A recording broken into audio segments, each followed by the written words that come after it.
అంబనవాంబుజోజ్వలకరంబుజ శారద చంద్రచంద్రికాడంబర చౌరమూర్తి ప్రకటస్ఫుటభూషణరత్నదీపికాచుంబితదిగ్విభాగనిధి సుక్తి వివిక్తనిజ ప్రభావ భావంబర వీధి విస్తృతి విహార మమంకపచూడు భారతి. పరబ్రహ్మస్వరూపమైన సాయిబాబా భక్తులకు పిఎంసిలో ఈ ఛానల్లో ఈ రకంగా సాయి సచ్చరిత్రను వింటున్న మీ అందరికీ నమస్కారం. గత ఎపిసోడ్స్లో మనం గుర్తు చేసుకున్నాం. అందరికీ నమస్కారం చేస్తూ వినేటువంటి వాళ్ళకు కూడా నమస్కారం చేశారు. ఆ విషయాలను మనం గుర్తు చేసుకున్నాం. ఇప్పుడు ప్రారంభం చేస్తూ గురువు యొక్క స్మరణ గురించి, గురువును గుర్తు చేసుకోవడంలో ఆయనకు నమస్కారం చేస్తూ హేమాటి పంత్ సచ్చరిత్రలో మూలంలో ఏం చెప్పారో గుర్తు చేసుకుందాం. ఎంత గొప్పగా సద్గురు స్మరణ చేయాలో, ఏ రకంగా ఉంటుందో దాని యొక్క ఫలితం ఇది గుర్తు చేస్తున్నారు హేమాటి పంత్. దాంట్లో ఇప్పుడు సద్గురువు స్మరణ చేద్దాం, ప్రేమతో ఆయన చరణాలకు నమస్కారం చేద్దాం. అది నమస్కారం చేయడం ఏది కూడా ఎక్కువగా ఈ సచ్చరిత్రం మొత్తం ఈ 9000 చిల్లర పద్యాలలో హేమాది పంత్ గారు భక్తి అనే ఆ పదం కంటే కూడా ఎక్కువగా వాడే పదం ఏంటంటే ప్రేమ అంటారండి. అంటే ఆ ప్రేమ అనే పదం వాడుతూ ఎంత అన్యోన్యత, ఏ రకమైనటువంటి ఆనందం కలుగుతుందో దాన్ని గుర్తు చేసుకుందాం. అందుకని ప్రేమతో ఆయన చరణాలకు, ఎవరికి? సద్గురు యొక్క చరణాలకు నమస్కారం చేద్దాం. మనస వాచ కర్మణ శరణుజొచ్చి బుద్ధిస్మరణ దాత అయినటువంటి ఆయనకు, అంటే మనము ఈ రకంగా నమస్కారం చేద్దాము అనేటువంటి అసలు ఈ బుద్ధి కలగడానికి కారణం ఎవరు? నేను ఎవరైనా ఒకరిని గురువు అనుకున్నాం, అసలు ఆయనకు నమస్కారం చెయ్యాలి చరణాలకు, అంటే పాదాలకు నమస్కారం చెయ్యాలి అనేటువంటి అసలు నాకు ఈ మనస్సు బుద్ధి కలగాలి కదా. అందుకని మనస్సు అంటే ఏమిటో మీరు చాలామంది వినుంటారు. అది ఆ సంకల్ప వికల్పాలకు వేదిక అంటారు. అంటే చేద్దామా వద్దా అంటే అది మనస్సు. కానీ బుద్ధి అది కాదండి. బుద్ధి అంటే ఇంకా దాంట్లో ఆ బుద్ధిని బట్టి నువ్వు ఆచరణ పెడతావు, అంటే ఇంప్లిమెంట్ చేసేది. ఆయన బుద్ధి అంతేనండి అంటారు. కొంతమంది చూస్తారు, ఆయనకు నమస్కారం, ఏమయ్యా నమస్కారం, ఆయన బుద్ధి అంతేండి, ఆయన నమస్కారం చేయడండి. అంటే బుద్ధి దగ్గరికి వచ్చేటప్పుడు మనస్సులో నిర్ణయం అయిపోయింది, ఈయనకి నేను నమస్కారం ఏం చేద్దాంలే అని. కాబట్టి ఎప్పుడైతే అందుకని చెప్తున్నారు ఇక్కడ ఏమని, బుద్ధిస్మరణ, అక్కడ మనస్సులో అండల్లా, మనస్సులో ఏ రకంగా మనస వాచ కర్మణ శరణుదొచ్చారండి. అంటే పూర్తిగా ఇంకా మానసికంగా కానీ కర్మల చేస్తూ కానీ తర్వాత నోట్తో ఏదైనా మాట్లాడుతున్నా కానీ నేను మాట్లాడుతున్నాను, నేను చెబుతున్నాను అనేటువంటిది కూడా ఎవరి వల్ల నువ్వు చెప్తున్నావు? నీ గురువు యొక్క ఆశీర్వచనం వల్లే మాట్లాడు. అందుకనే వాక్ ఏదైతే ఉందో, మనసా సరే నువ్వు ఆలోచనలన్నీ ఏది చేసినా మనసు ద్వారానండి. ఇక దాంట్లో వేరే ఫస్ట్ బేసికల్ అంటారు చూడండి, ఫస్ట్ నీ మనస్సుకు నచ్చాలి, నీకు మనకు ఇష్టపడాలి ఈ మనస్సు అనేటువంటి దాంట్లో. ఆ తర్వాత ఏమవుతుంది? వాచ, నాకు చాలా, అంటే ఈ నోరు ఏదైతే ఉందో, ఈ వాక్ ఏదైతే ఉందో, ఈ వాచ, దీని ద్వారా నువ్వు చెప్పే ప్రతి మాట, అంటే మనస్సులో అనుకున్నది వాక్ రూపంలో వాచ. తర్వాత ఏమిటి ఆలోచన మనం చేయాల్సింది? కర్మణ. ఇప్పుడు వాచ చెప్తాం, కర్మణ కూడా ఏం చేయాలట. అందుకని హేమాటి పంత్ అంటున్నారు మూలములో శరణుదొచ్చారండి, అంటే సరెండర్ కావడం. అయ్యా నీవే నాకు, ఇంకా అని వేరే ఆల్టర్నేటివ్ ఏమీ లేదండి. అలాంటి శరణుదొచ్చి బుద్ధిస్మరణ దాత అయినటువంటి ఆయనకు నమస్కారం చేస్తూ స్మరణ చేయాలంట. బుద్ధిస్మరణ ఇప్పటి నేను గుర్తు చేశాను. అసలు ఈ రకంగా గురువు యొక్క స్మరణ చేయాలి, ఈ రకంగా గురువుని గురించి గుర్తు చేసుకోవాలి, ఈ రకంగా గురువు గురించే మాట్లాడాలి, ఈ రకంగా గురువుకు కర్మణ, అంటే నేను చేసే ప్రతి పని కూడా ఆయన మీదే, ఆయనే నా చేత చేయిస్తున్నాడు అనుకోండి. కర్మణ కూడా శరణుదొచ్చాలనేటువంటి బుద్ధి ప్రదాత ఎవరైతే ఉన్నారో, ఎవరైనా సాయిబాబాకు మనం నమస్కరించాలని గుర్తు చేస్తున్నాడు. ఆ తర్వాత అంటున్నారు, భోజనం సమయంలో వడ్డించేటప్పుడు మధుర పదార్థం చివరకు వడ్డిస్తారు. అలాగే గురువందనం అనే మంచి పదార్థంతో నమస్కార స్మరణ పూర్తి చేస్తాం. మనం దాదాపుగా 4 ఎపిసోడ్స్ నుంచి మనం వింటున్నాం. నమస్కారం చేస్తున్నాడు అందరికీ. పోయిన ఎపిసోడ్లో మనం విన్నాం, శ్రోతలకు నమస్కారం చేశాడు. వాళ్ళ తాతగారికి, వాళ్ళ నాన్నగారికి, వాళ్ళ అమ్మకు, ఆ తర్వాత ఆయనను పెంచినటువంటి పిన్నికి అందరికీ చేశారు. అది మనం గత ఎపిసోడ్స్లో విన్నాం. ఇక్కడే ఇప్పుడు వాళ్ళకందరికీ నమస్కారం చేసి చివరికి ఎవరికి చేస్తున్నాడు? సద్గురు అయినటువంటి సాయినాథుడికి నమస్కారం చేస్తున్నాడు. ఆ నమస్కారం చేసేదాన్ని చివరికి మధుర పదార్థం అంటే వీళ్ళందరికీ ఇచ్చిన ఆ మధుర పదార్థం ఉంచడం అంటే మనం ఇవన్నీ వడ్డిస్తున్నారండి. అదే ఆయనే బాబా చేస్తున్న పని ఇదంతా.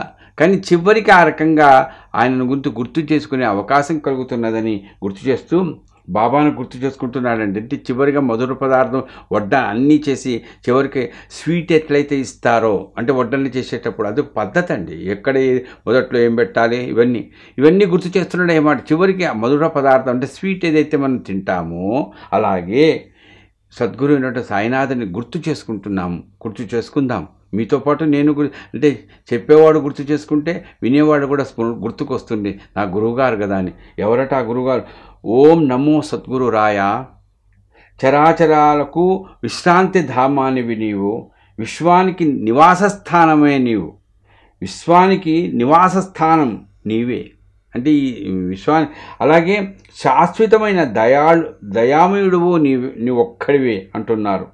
భూమి, సప్తద్వీపాలు, నవఖండాలు, అఖండమైనటువంటి పాతాళం, సప్త స్వర్గాలు, వాటిని ఉత్పన్నం చేసే హిరణ్య గర్భాండం, అదే బ్రహ్మాండం అని అంటే మొత్తం యావత్ ఏమిటి ఉన్నాయి మొత్తం అని చెప్తున్నారు కదా. భూమి, సప్త అన్నిటినీ గుర్తు చేసుకున్నాడండి. ఇది బ్రహ్మాండం అని అంటారు. బ్రహ్మాండానికి జన్మనిచ్చేది ఏదట? గుర్తు చేస్తుంటే హేమాడి పనులు. ఈ బ్రహ్మాండానికి జన్మనిచ్చేది దాని పేరు అవ్యక్తం లేదా మాయ. ఇదే బ్రహ్మాండం ఇంత బ్రహ్మాండంగా ఉందండి, ఇంత చక్కగా ఉందండి అని మనం చూస్తున్నాం. ఇది మాయే నిజంగా. ఈ మాయ అలాంటి మాయకు అవతలి తీరం సద్గురు ఉంటాట. అంటే ఈ మాయ అనేటువంటి దానికి అవతలి తీరంలో ఎవరుంటారు? సద్గురు. ఇప్పుడు సద్గురు స్మరణ చేస్తున్నాడు కదా ఎవరు? హేమాడి పని. ఆ సద్గురు స్మరణ చూడండి ఎంత చక్కగా గుర్తు చేస్తున్నాడు. వివరంగా గుర్తు చేసుకుంటున్నాం మనం ఎపిసోడ్స్లో ఈ పిఎంసీ ఛానల్ ద్వారా. అందుకని ఈ సచ్చరిత్ర అనేటువంటిది ఏదైతే పుస్తకం అంటే ఆయన మరాఠీలో చెప్పిందో దాన్ని తెలుగులో ఒక్కొక్క లైన్లో ఏమేమి చెప్పిస్తున్నారు హేమాడి పంతు, బాబా ఏమేమి చెప్పిస్తున్నాడో అది మనం ఇక్కడ గుర్తు చేసుకుంటాం. అందుకనే వివరంగా చెప్పడానికి మననం చేసుకోవడానికి ప్రయత్నం చేస్తున్నాను. ఈ బ్రహ్మాండం ఎలాంటిదో చెప్పాడు ఒక పద్యంలో. ఏమని? భూమి, సప్తద్వీపాలు, నవఖండాలు, అఖండమైనటువంటి పాతాళం, సప్త స్వర్గాలు, వాటిని ఉత్పన్నం చేసే హిరణ్య గర్భాండం, అదే బ్రహ్మాండం. వీటికి పేరు బ్రహ్మాండం అంటారు. మరి ఈ బ్రహ్మాండాన్ని జన్మనిచ్చేది ఏంటట? మాయ అటండి. అందుకని ఈ మాయ అవతలి తీరంలో ఉండేది ఎవరట? సద్గురువు ఉంటాడంటున్నాడండి హేమాడి పంత్. వారి మహిమ వర్ణించలేక అంటే ఈ మాయకు ఈ బ్రహ్మాండాన్ని ఉత్పత్తి చేసేటటువంటి మాయకు అవతలి తీరంలో ఉండేటువంటి సద్గురువును మహిమను వారి యొక్క మహిమను వర్ణించలేక వేదశాస్త్రాలు మౌనం వహించాయి. ఏవో చెప్పి స్తోత్రం చేసి అంటే ఏం చెప్పలేకపోయాయి అని చెప్తూ యుక్తి జిత్తులతో వాడే ప్రమాణాలు వారి వద్ద చెల్లవు. ఎవరి వద్ద చెల్లవు? సద్గురువు వద్ద ఏవో ప్రమాణాలు. అందుకని సద్గురుకి ఏమి ప్రమాణం ఒక్కటేనండి, ప్రమాణం కాదు. దానికి ఏదో ఆధారాలు కావాల్సిందే నమ్మకం అంతే. దీనికి ఏమిటంటే ప్రమాణం శాస్త్రంలో ఉందా? కాదండి. ఈ వేదాలు ఇవన్నీ కూడా ఆ సద్గురువుని గుర్తు చేసుకొని స్తోత్రం చేసి ఏదో ప్రమాణం లేదండి, సాధ్యం కాలేదు వేదాలకు కూడా.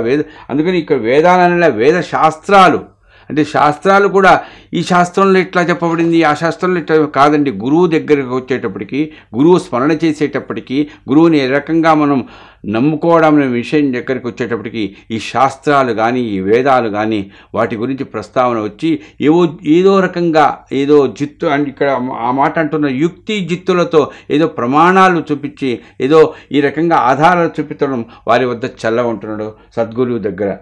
ఏవేవో అని మిమ్మల్ని పొలుద్దామనుకున్న వాటిలో ఉత్పన్నమైన స్వభావం మీరే. మీరు ఈ భూమి అందామనుకోండి, ఆ భూమిలో ఉండేది మీరేగా. ఈ గాలిలో అందామనుకోండి, గాలిలో ఉండేది మీరేగా. ఈ సప్త స్వర్గాలలో ఉండేది మీరేగా అందుకనే హేమాడి పంత్ అంటున్నారు ఏవేవో వీటితో పోల్చుదాం. ఎంత అందంగా ఉంది, ఆ చంద్రుడివి నువ్వే సాయిబాబా అన్నామనుకోండి సద్గురువును గురించి. ఆ చంద్రుడు అన్నింటిలో ఉండేవి నీవే కదా.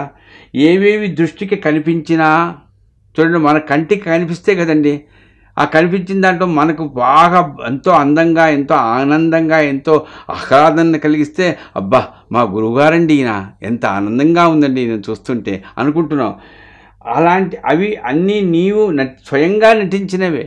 అది ఏంటంటే నటించినవి అంటున్నా, అంటే దాంట్లో ఒక నటుడివిగా నువ్వు దాంట్లో ఉన్నావే తప్ప యథార్థానికి నువ్వు పరమాత్మవే. అంటే ఈ మాయా వీటికన్నిటికీ అతీతమైనటువంటి స్థితిలో ఉండేటువంటి సద్గురువు అయ్యా సాయిబాబా అని చెబుతూ చూడండి. అంటే నీవు అక్కడ నటిస్తున్నావు అంతే, అబ్బా ఏదో అని మనకు మాయ అని నువ్వు నటించినటువంటి నటుడివి నువ్వు. అందుకనే శివుడి గురించి చెప్తాడు. అందుకనే పెద్దవాళ్ళు చెప్పేది ఏంటంటే మొట్టమొదటి గురు సాంప్రదాయంలో మొట్టమొదటి గురువు ఎవరంటే శివుడే అంటారు. ఆ శివుడు ఆ గురువు, అందుకని గురుగీత చెప్పారు ఆయన. మనకందరికీ తెలుసు, స్కాంద పురాణంలో ఉంది గురుగీత. దాన్ని అమ్మవారికి పార్వతికి శివుడు చెప్తాడు. అందుకని ఆయన గురువు ధ్యానం. ఇప్పుడు మనం అందరం చెప్తున్న గురువు మధ్య స్థితం, లేదా అదే గురు బ్రహ్మ గురు విష్ణు గురు దేవో మహేశ్వర, ఈ శ్లోకాలన్నీ మనం పిల్లవాళ్ళందరూ పెద్దవాళ్ళు అందరూ చెప్తారు. ఈ శ్లోకాలు ఎక్కడి నుంచి వచ్చాయి? గురుగీతలో నుంచి వచ్చాయి. అందుకని శివుడు ఎవరి గురించి ధ్యానం చేస్తున్నావయ్యా అని అమ్మవారు అడిగితే నేను గురువు గురించి ధ్యానం చేస్తున్నా అంటాడు. అలాంటి గురువు మొట్టమొదటి ప్రథమ గురువు అంటారు. అలాంటి గురువు కూడా ఏమంటాడు, శివుడు ఆయన పెద్ద నటుడండి, నాట్యం చేస్తాడండి, నృత్యం చేస్తాడండి, శివతాండవం అండి అంటారే. ఆ శివుడు మరి నటించడం ఎక్కడ ఏ రకంగా నటించాడో అలాగే నీవు కూడా ఆ పరమశివుడివి నువ్వు అని నువ్వు అన్ని రూపాలు, అన్ని పరమశివుడు పరమాత్మ అపాతాళ నభస్థలాంత భువన బ్రహ్మాండ నభస్థిరత అంటారు చూడండి. అంతటా ఉండేటువంటి ఆ శివుడు ఒక్కొక్క చోట ఒక్కొక్క రకంగా నటిస్తున్నాడంతే. అలాగే బాబా నీవు స్వయంగా అక్కడ ఏది శివుడిలాగా నీవు శివుడివే ఆ రకంగా నటిస్తున్నావని హేమాడిపంతు గుర్తు చేస్తూ అలాంటి శ్రీ సాయినాథ 50వ పద్యంలో చెప్తున్నారు. కరుణార్ణవ సద్గురు సమర్థ అంటారండి హేమాడిపంత్ గారు. సమర్థ తమను తామే తెలుసుకోగలిగిన సర్వాతీత, మిమ్మల్ని మీదే తెలుసుకోగలుగుతారంతే. అంటే మీ స్థితి ఏమిటి, మీరెవరు, మీరు పరమాత్మ. అది పరమాత్మాన్ని మీరు తెలుసుకొని ఆ రకంగా అనుభవిస్తూ ఆ రకంగా ప్రవర్తిస్తున్నటువంటి మీరు అన్నిటికీ అతీతమైనటువంటి వారయ్యా సర్వాతీత, ఆద్యంతములనేని నీకు నమస్కారం. అంటే సద్గురువుకు శ్రీ సాయినాథ అని ఆద్యంతము లేని వాడివని నమస్కారం చేసి చూడండి. సద్గురు గురించి చెప్పారు. బ్రహ్మాండంలో నీ ఉత్పన్నం చేసేది మాయ అన్నాడు, మాయకు అవతల స్థితిలో ఉన్నవాడు సద్గురువు అన్నాడు. అలాగే ఆ సద్గురు ఎలా అన్నింటిలో ఏదన్నా ఈ సద్గురు ఇలాంటి వాడని పోలుద్దామంటే వీలు కాదండి. అలా సద్గురువును ఎందుకు వీలు కాదట, అన్నింట్లో ఉండేది ఆయనే కదండి. అది కూడా అన్ని ఉండడం కాదట, ఉంటాడు మళ్ళా లేకుండా వెళ్ళిపోదు. అంటే జస్ట్ నటిస్తుంటాడండి అక్కడ. ఏ టైంకి ఎట్లా నటించాలో నటుడు అలా నటించి వెళ్ళిపోయే ఆయన ఎవరట, సద్గురు అట. ఆ సద్గురు ఎవరట, హేమాధిపంత సత్యతలో చెప్తున్నారు శ్రీ సాయినాథ. నీవు సద్గురువు, సమర్థుడివి, నువ్వు సద్గురువి అని చెప్తూ తమను తామే తెలుసుకోగలిగినటువంటి వారటండి సాయిబాబా. అలాంటి వారివి నీవు సర్వాతీతుడివి, ఆద్యంతము లేవు, మొదలు లేదు చివర లేదండి. ఇప్పుడు చూడండి శివుడి గురించి మనం గుర్తు చేసుకున్నాం. అపాతాళ నభస్థలాంత భువన బ్రహ్మాండ స్థిర. ఎక్కడండి ఆయనకు మూలం ఎక్కడా, మొదలెక్కడా, చివరెక్కడా ఉందా అండి? లేదు.